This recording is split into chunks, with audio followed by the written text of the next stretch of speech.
try this.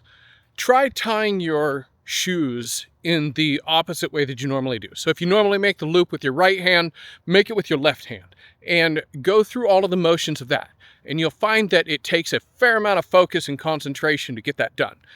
The reason why I'm saying this is because this is a habit. This is a small way of how a habit works. And for a lot of people, they wind up with, hey, I want this great outcome, but they've got habits that they say to themselves, hey, you know what? I think I can get by without changing the habit, or I can compensate it by working extra hard this way or that or whatever. And what they do is they tell themselves lies that they shouldn't be telling themselves. So the best strategy is going to be to write down the habits that you have that you need to change, the new habits that you want, and put them in priority, and then give yourself this is the way that I should be doing this. This is the best practice. And then don't try to do them all at one time. If you've got 20 habits that you're trying to break and put new ones in place, then do it over the course of 20 weeks, 40 weeks. Do it over the course of an extended amount of time so that you can get a habit, get the confidence, build, add, and in that way, you can develop a new habit, a replacement habit. You can grow in confidence.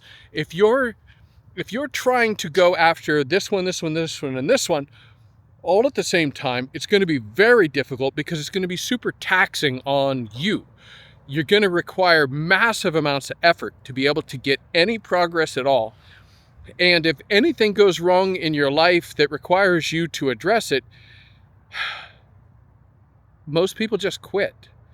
And they just say, I guess change just isn't for me. Or maybe I'll do it some other time or some other thing like that.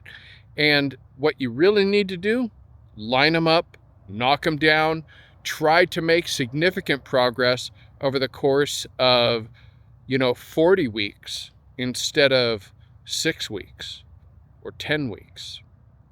Extend it out. It's okay. If you drew a line, if you drew on a chalkboard, if you drew on a whiteboard, if you drew on the sidewalk a line where 1 foot equaled 1 year, and you wrote this out for the lifespan that you would have from the time that you're 20 to 80, you would find that to be very long. And if you broke that down into 1 year increments and 1 foot equals 1 year, if you broke that down into 1 month and you broke that down into 1 week, you'd say, hey, you know what? If I spend this time to this time getting these handful of things figured out, I've got 90% of my life ahead of me. So go after the thing. Just assume that you're going to live till you're 80, and you'll be way better off if you just spend the next year and a half, 2 years on a sequence of habits that you can have as if you're 20 years old and all of a sudden you got all of these magical habits when you're 22 years old, go talk to somebody that's older than you. Ask them if this is good advice. They will tell you, crap, I wish that I would have been told that 20 years ago.